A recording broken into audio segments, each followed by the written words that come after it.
Sahabat setia Gowor yang dikasih Tuhan, Shalom. Hari ini adalah Kamis 14 Maret 2024. Salam sehat untuk kita selalu. Hari ini kita kembali akan bersama-sama merenungkan firman Tuhan yang diambil dari Injil Yohanes 5 ayat 31 sampai dengan 47.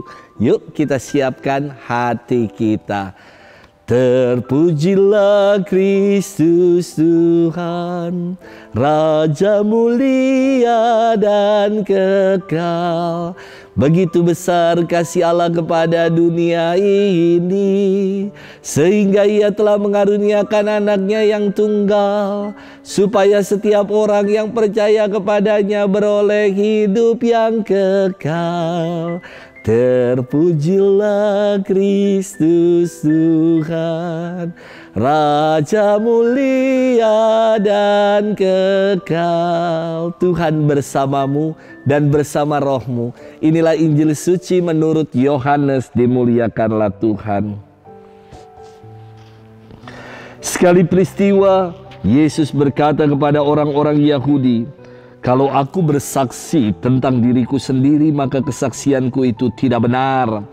Ada yang lain yang bersaksi tentang aku, dan aku tahu bahwa kesaksian yang diberikannya tentang aku adalah benar.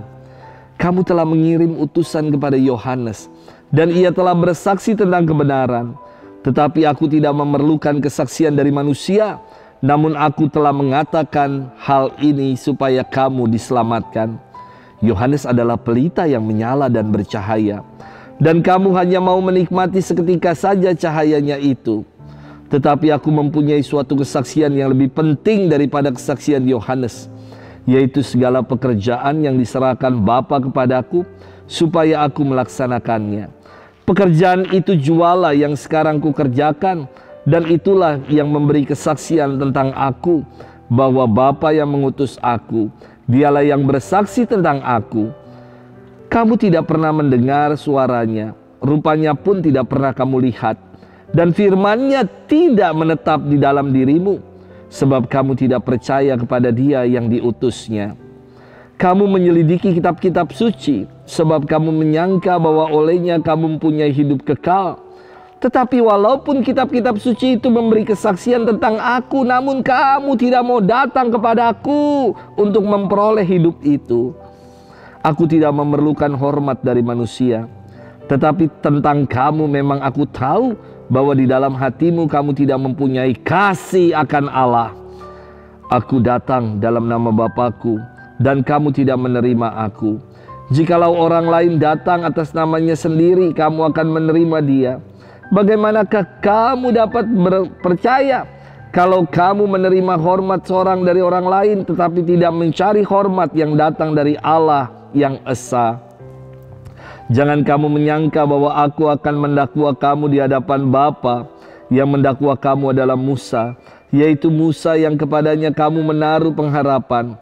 Sebab jikalau kamu percaya kepada Musa, tentu kamu percaya juga kepadaku, sebab Musa telah menulis tentang aku. Tetapi jikalau kamu tidak percaya akan apa yang ditulis oleh Musa, bagaimanakah kamu akan percaya akan apa yang aku katakan?"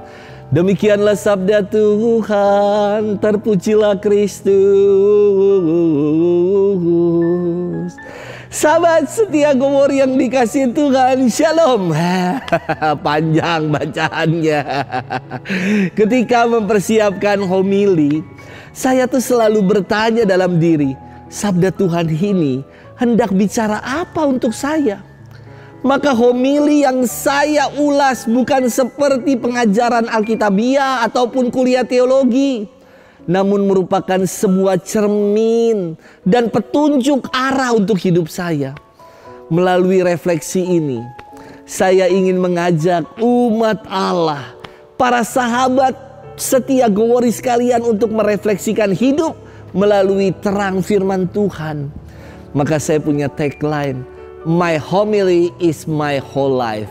Apa yang saya baca dan saya renungkan, inilah yang mau saya upayakan untuk saya hidupi. Sahabat setia Gowor yang dikasihi Tuhan, pewartaan bukan hanya sekedar ngomong atau sekedar bicara. Pewartaan yang hidup adalah apa yang diwartakan sungguh dibuat dalam keseharian hidup. Dalam firman hari ini Yesus bersaksi bahwa ia diutus untuk melakukan pekerjaan-pekerjaan Bapanya. Kesaksian Yesus bukan sekedar ngomong, bukan sekedar bicara, namun sungguh ia tunaikan.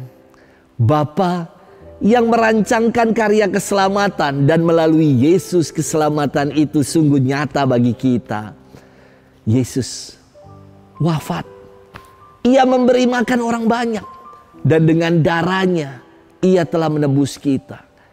Saya kira inilah pewartaan sejati, pewartaan yang sungguh hidup, yakni apa yang diajarkan sungguh dipraktikkan dalam keseharian. Namun kesaksian dan pewartaan Yesus tidak diterima oleh para ahli Taurat dan orang-orang Farisi, oleh mereka yang tidak percaya. Mereka hanya berpikir sempit, picik, dan memonopoli kebenaran hanya selalu menjadi milik mereka. Hingga akhirnya ya, kebenaran yang disampaikan oleh Yesus tidak pernah masuk dan mereka tidak pernah membuka hati untuk menerima pewartaan Yesus yang justru pewartaannya adalah pewartaan yang hidup. Sahabat setia Gowor yang dikasihi Tuhan, sabda Yesus menjadi hidup dalam diri kita ketika kita mau membuka hati untuk percaya kepadanya. Maka pertanyaan permenungan untuk kita, sudahkah kita percaya dan menghidupi sabda Tuhan dalam hidup ini? Selamat bermenung dan Tuhan memberkati kita selalu dalam nama Bapa dan Putra dan Roh Kudus. Amin.